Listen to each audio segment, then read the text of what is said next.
ప్రేక్షకులందరికీ వార్తా డిజిటల్ భక్తి ఛానల్కి స్వాగతం. అసలు రథసప్తమి అంటే ఏంటి? ఎందుకు చేసుకుంటాం? ఇటువంటి కారణాలన్నీ ఎందుకు పెట్టారు మన పెద్దలు? అనేవన్నీ మనతో చెప్పడానికి మన ముందున్నారు గీతాలక్ష్మి గారు. వారితో మాట్లాడి మరిన్ని వివరాలు తెలుసుకుందాం. నమస్తే మేడం. నమస్తే అమ్మా. అసలు రథసప్తమి అంటే ఏంటి మేడం? అసలు మనం ఈరోజు రథసప్తమి సందర్భంగా ఈ ప్రేక్షకులకు అందరికీ సూర్యుడి గురించి, రథం గురించి, రథసప్తం గురించి చెప్పుకుందాం. కొంచెం నాకు తెలిసిన దాంట్లో వివరిస్తాను. అసలు రథసప్తమి రోజు మనం సూర్యభగవానుల వారికి పూజ చేస్తాం మేడం.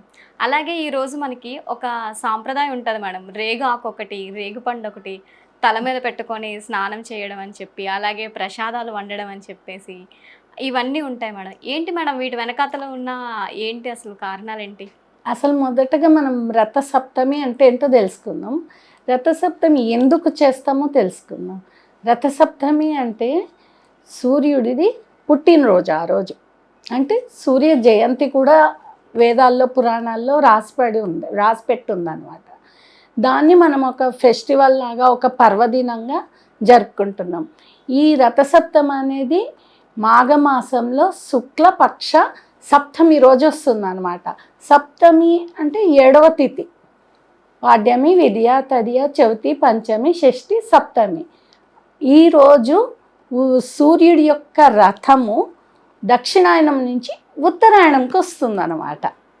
అందుకు మనం రథసప్తమి, రథం వస్తుంది, సప్తమి తిథి రోజు వస్తుంది. దాన్ని రథసప్తమిగా మనకు నిర్ణయించి పెద్దలు ఒక పర్వదినంగా జరుపుకోవటానికి నిర్దేశించారనమాట. అలా మనం రథసప్తం ఒక పద్ధతి ప్రకారము, లేకపోతే ఒక భక్తి మార్గంలో దాన్ని మనము జరుపుకుంటున్నాము. ఎలా జరుపుకుంటామంటే ఈ సూర్య జయంతిని వెలుగు దినంగా మనం ప్రకటించారు వేదాల్లో. సూర్యుడు అంటేనే వెలుగు, ప్రభాకరుడు, భాస్కరుడు. ఆయన గురించి ఒక్క నిమిషం మనం ఓంకారం ప్రణవనాదం చెప్పుకుందాం. ఆయన నుంచి వచ్చిన ప్రణవనాదం.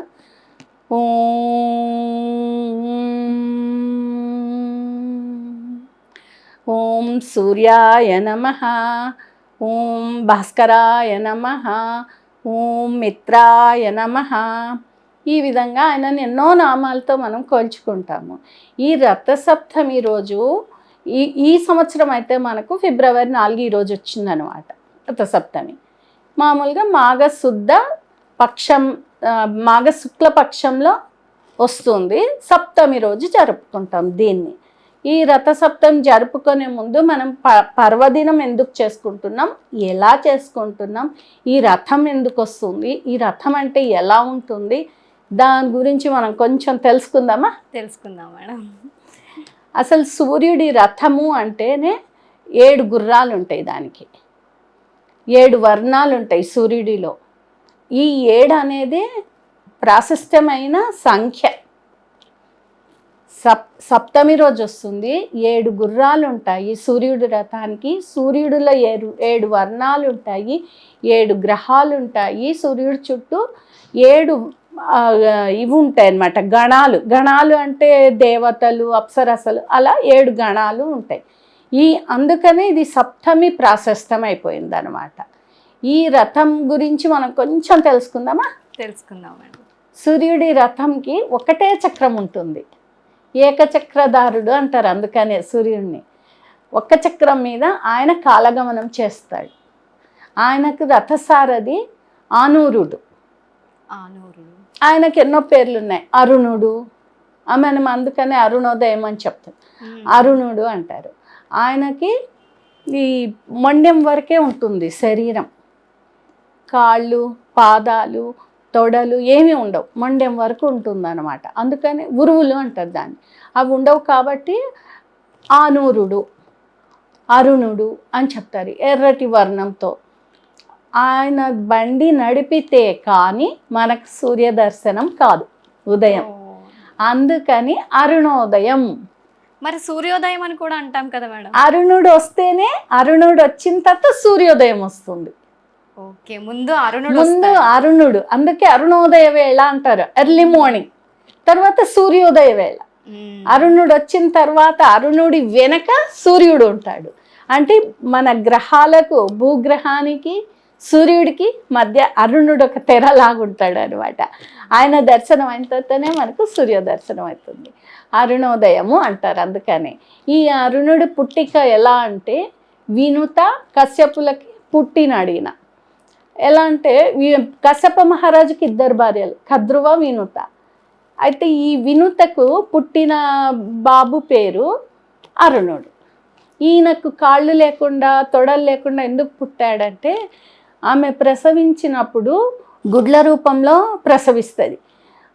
తర్వాత కద్రువ కూడా గుడ్ల రూపంలో ప్రసవిస్తుంది. ఆ కద్రువ ప్రసవించినప్పుడు తొందరగా గుడ్లు పగిలి పిల్లలు వస్తాయి. వాసుకి వాళ్ళ పేర్లు అవి మనకి ఇప్పుడు అంత ప్రాముఖ్యం కాదు. మనం అరుణుడి గురించి తెలుసుకుందాం. అరుణుడి తల్లి వినుత ఏం చేస్తుందంటే ఆ గుడ్లను విరిచేస్తుంది. ఒక గుడ్డును విరిచేస్తుంది. ఒక గుడ్డును విరిచేయడం వల్ల మనకు అక్కడ పూర్తిగా ఫామ్ అవ్వదు. బేబీ శరీరం పూర్తిగా ఫామ్ అవ్వకపోవడం వల్ల మొండెం సగంతో పుడతాడు. పుట్టిన తర్వాత ఆయన చెప్తాడనమాట అరుణుడు, ఇంకో గుడ్డు నువ్వు పగలగొట్టకు, బాహుబలి అవుతాడు, బహశాలి అవుతాడు, బాగా ఆయనని ఏమి నువ్వు డిస్టర్బ్ చేయకు, కదిలించకు, ఆ గుడ్డును దానిగా ప్రసవింప చెయ్యి, నువ్వు ముట్టకు అని చెప్తాడు. అయితే అరుణుడు వాళ్ళ అమ్మకు వినుతకు శాపం పెడతాడు, నువ్వు నన్ను మధ్యలో పుట్టుక ఇలా చేసావు కదా, నీకు శాపము, నువ్వు కద్రువ దగ్గర దాసిలాగా పనిచేయాలి అని.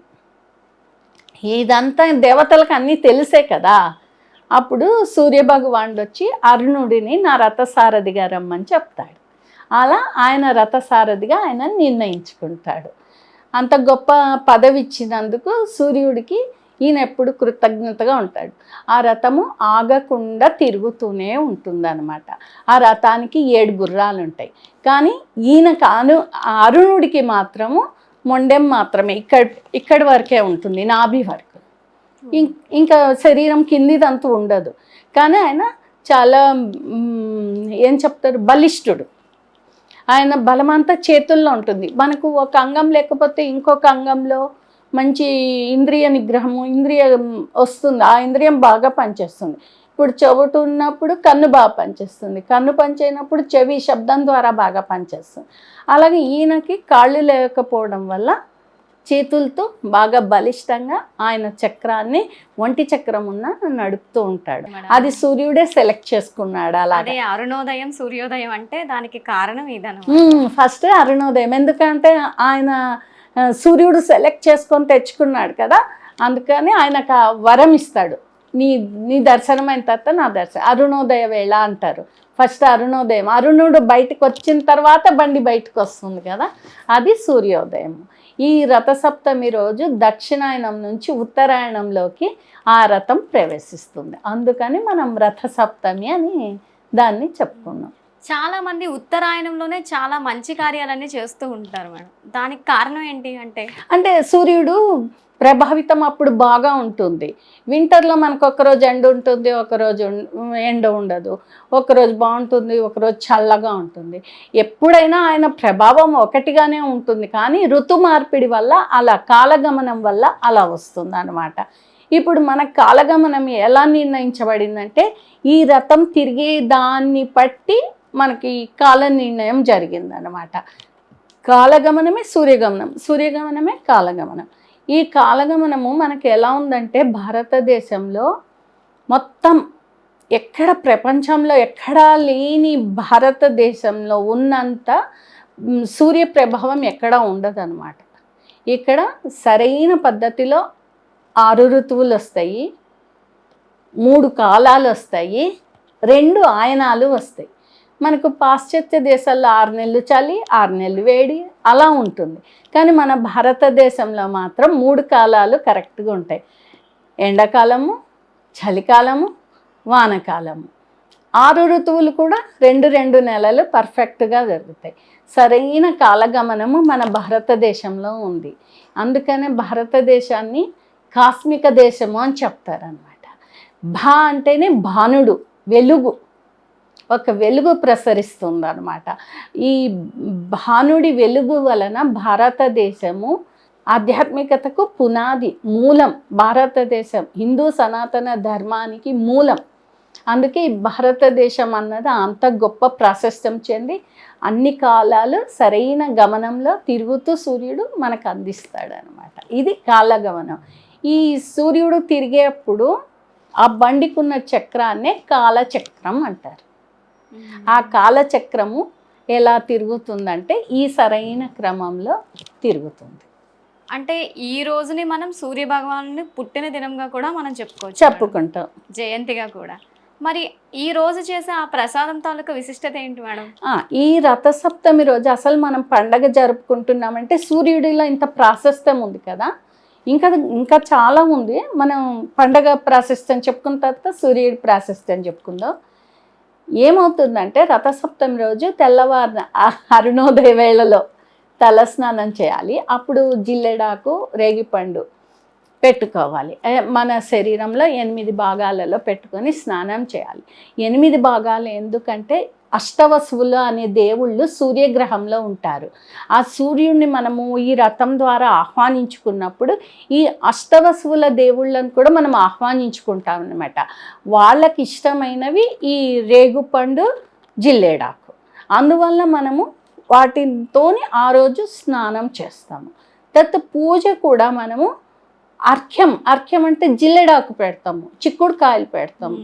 చిక్కుడుకాయలు పెట్టి అర్ఘ్యం పెట్టి, అర్ఘ్యపత్రం అంటే జిల్లెడాకు పెట్టి ఎర్ర పువ్వులు పెడతాం. అరుణోదయము అంటే ఎర్రటి రంగు, 7 రంగులు ఉంటాయి, 7 వర్ణాలు ఉంటాయి సూర్యుళ్ళు అని చెప్పుకున్నాం కదా. ఆ జిల్లెడాకు పెట్టి ఎర్రటి పువ్వులు పెట్టి మనం ఆయనను ఆహ్వానిస్తాం. చిక్కుడాకులో ఒక ఔషధ గుణం ఉంటుందన్నమాట. అందులో మనం ప్రసాదం పెట్టి సూర్యుడికి నైవేద్యం ఇస్తాం. ఈ నైవేద్యం చేసే విధానంలో కూడా విడిగా ఉంటుంది. మనం మామూలు పండుగలకు, సాధారణంగా వచ్చే పండుగలకు చేసే ప్రసాదం వేరుగా ఉంటుంది, ఇది వేరుగా ఉంటుంది. అవును మేడం, నేను కూడా చూసా. ఏంటంటే మా అమ్మమ్మ వాళ్ళ ఇంటి దగ్గర జరుగుతూ ఉండేవి ఇలాంటివన్నీ. ఆ రోజు మాత్రం కర్రల పొయ్యి కూడా కాదు మేడం, అది బొగ్గులు, పిడకలు, ఆవు పిడకలు మాత్రమే వాడతారు దీంట్లోని. చాలా భలే ఉంటుంది అది చూడడానికి. బుజ్జిగా చిన్న రథాల్లో చేసి చుట్టూ తిప్పుతారు. ఈవెన్ మనం గరిటెలు గట్టా వాడుతూ ఉంటాం కలపడానికి, వాళ్ళు చెరుకుది వాడతారు, దాంతోనే తిప్పుతారు. చెరుకు గడ పాయసం చేసేది మాత్రము సూర్యరశ్మిలో ఆరు బయట పిడకల పొయ్యి పెట్టుకొని ఆ పిడకలు వేసి, పిడకలు వెలిగించి ఆవు పిడకలే వేయాలి, వాటితోనే ఎందుకంటే అది ఔషధ గుణం ఉంటుంది. తర్వాత ఆవు పాలు వాడాలి, ఆవు నెయ్యి వాడాలి. ఇవన్నీ ఒక మన ఇత్తడి పాత్ర కానీ మట్టి కుండ కానీ చేయాలి. అందులో చేసినప్పుడు ఆ సూర్యరశ్మి కిరణాలు అందులోకి పడి ఔషధంగా మారుతుందన్నమాట. సూర్యుడు అంటేనే ఆరోగ్య ప్రదాత. గాయత్రి మంత్రం చెప్తాం, సూర్యాష్టకం చెప్తాం. ఆయన మంత్రం చదివి మనము మిత్రాయ నమః అంటే ఒక మిత్రుడిలాగా మనకు ఉంటాడనమాట. ఆ సూర్యరశ్మి కిరణాలు పడిన పాయసం అది బెల్లమే వాడాలి, చెరుకు గడతోనే తిప్పాలి. ఎందుకంటే దాన్ని పొల్యూట్ చేయకుండా ఆ రోజు తీసుకున్న ప్రసాదం మనకు ఆ సంవత్సరం అంతా ఆరోగ్యాన్ని ప్రసాదిస్తుందని మన వేదాల పురాణాల్లో ఉన్నాయి. కానీ మనం ఇప్పుడు అంత పద్ధతిగా, ఎందుకంటే అవకాశాలు లేవు, చేయలేకపోతున్నాం, ఉన్నవాళ్ళు చేసుకుంటున్నారు. అలా పాయసం స్వీకరించినప్పుడు ఆ ప్రసాదాన్ని మనం పొందినప్పుడు ఆరోగ్యవంతులుగా ఉంటాము. ఈ జిల్లెడాకు, రేగుపండు పెట్టుకొని స్నానం చేస్తాం కదా. రేగుపండుల్లో సి విటమిన్ ఉంటుంది. ఈ మనకు మాఘమాసం వచ్చే వరకు చలి ఉంటుంది, చలిలో మనకు స్కిన్ అంతా డ్రై అయిపోతుంది. ఈ సి విటమిన్ తగిలి స్నానం చేయటం వల్ల ఆ రోజు నుంచి మన చర్మము కాంతులు విడుస్తుంది అన్నమాట. చక్కటి మెరిసే కాంతి వస్తుంది మన చర్మానికి. జిల్లెడాకు పాలు తగలటం వల్ల మనకు ఒక ఔషధ గుణం లభిస్తుంది శరీరానికి. అది ఎంతకాలం అంతే, మరి జిల్లెడాకు మంచిది కదా అని రోజు వేసుకోవద్దు. అలాగా ఆ రోజు మనం ఆ జిల్లెడాకు, రేగుపండు వేసుకోవడం వల్ల ఔషధ గుణాలు మన శరీరానికి తగిలి మన శరీరము, మన చర్మము కాంతులు వెదజల్లుతుంది సూర్యుడిలాగా. అంటే దీంట్లో సైంటిఫిక్గా కూడా ఒక కారణం ఉంది, అలాగే దేవతల ప్రకారంగా కూడా ఒక కారణం అనేది ఉంది. అని మనం సూర్యుడిని, ఇప్పుడు మీ పుట్టినరోజు మిమ్మల్ని ఆహ్వానిస్తాం, మేము కేక్ కట్ చేస్తాం, మీకు ఎంత ఆనందం ఉంటుంది. మ్మ్. అలాగా ఆయనను ఆహ్వానించి ఆయనకి ఇష్టమైన ఆ ప్రసాదం వండి పెడితే ఆయన ఆనందంతో మనకి సర్వభోగాలను అందిస్తాడు అనమాట. అంటే జనరల్ గా మనకి పురాణాల్లో నేను కూడా కొన్ని కొన్ని పూజల దగ్గర గట్ట విన్నాను మేడం. అంటే సూర్య భగవాన్ వారు ఆరోగ్యానికి చాలా ఆరోగ్య ప్రత్యేకంగా ప్రదాత. ఉంటారు, ఆరోగ్య ప్రదాత. ఎవరికైనా అనారోగ్య సమస్యలు ఉన్నా సరే సూర్య భగవాన్ గుడికి వెళ్ళమని చెప్తూ ఉంటారు. అలాగే సూర్య నమస్కారాలు చేయమని చెప్తూ అవును. ఉంటారు. అది కూడా ఒక రీజన్ అయి ఉంటుందేమో ఆ, దీనికి. వాటి గురించి తెలుసుకుందామా? తెలుసుకుందాం మేడం. ఇప్పటి వరకు మనం రథసప్తమి ఎందుకు చేస్తున్నాము, ఎలా చేసాము, దానివలన మనం ఏమి పొందుతున్నాము అంటే సూర్యుడు ఆరోగ్య ప్రదాత అని మాత్రం తెలుసుకున్నాం. కానీ సూర్యుడిలో సర్వ సంపద గుణాలు ఉన్నాయన్నమాట. సూర్యుడిలో 7 గుర్రాలని చెప్పినాం బండికి. 7 గుర్రాలు ఆయన ఇచ్చిన వేదాలకు 7 రకాల ఛందస్సు ఆ వేదాలలో ఉంటుందన్నమాట. అవే 7 గుర్రాలు. ఆ 7 గుర్రాలే ఆయన ఇచ్చిన విజ్ఞాన వేదంలో ఛందస్సుగా ఉన్నాయి. అందుకే అంత ప్రాముఖ్యత ఆ గుర్రాలకు. తర్వాత 7 వర్ణాలు అని చెప్పుకున్నాం. ఆ 7 వర్ణాలు ఏంటివంటే విబ్జిఆర్ అంటాం మనం. ఇప్పుడు ఇంగ్లీష్లో విబ్జిఆర్ అంటాం, తెలుగులో ఇంద్రధనస్సు. అందులో మనకి 7 రంగులు ఉంటాయి. అవి 7 గ్రహాలకు సంబంధించినవి. 7 గ్రహాలు అని చెప్పుకున్నాం. 7 రోజులు, 7 రోజులకు 7 గ్రహాలు. ఆ రెండిటికి అనుసంధానమై ఉంటాయి అన్నమాట. ఆ వర్ణాలకు గ్రహాలకు. అంటే ఈ గ్రహం రోజు ఇవి పెడితే, ఈ పువ్వులు పెడితే మంచిది అని మనకు పూజ విధానంలో చెప్తారు. కాబట్టి అలాగా ఆ గ్రహాలకు సంబంధించిన రంగులు దానికి కోరిలేట్ అయి ఉంటాయి అన్నమాట. అందుకే 7 మనకి సప్త ఋషులు, సప్తమాతృకలు, సప్తమి అన్ని మంచివి అని చెప్తారు. సర్వసాధారణంగా అందరూ అంటారు 7 అంటే కొంచెం ఏదో అపశకునంలా ఫీల్ అవుతూ ఉంటారు కొంతమంది. అదే మూఢనమ్మకాల్లో మునిగిపోయి మనము అసలైన విజ్ఞానము తెలుసుకోలేక నానుడిగా ఏడొద్దు 7 అంటే ఏడుపు అని అనుకుంటారు. కానీ 7లో చాలా ప్రాముఖ్యత ఉంది. ఇప్పుడు సూర్యుడిలో 7 గణాలు ఉంటాయి. అవి కూడా గొప్పవే కదా. మరి 7 ఎక్కడ తక్కువ ఉంది? కానీ మనకు తెలియక 7 తప్పు అనుకుంటాం. అలా 7 రోజులు. 7 రోజుల్లో మనం ఆదివారం చెప్పుకుంటాం.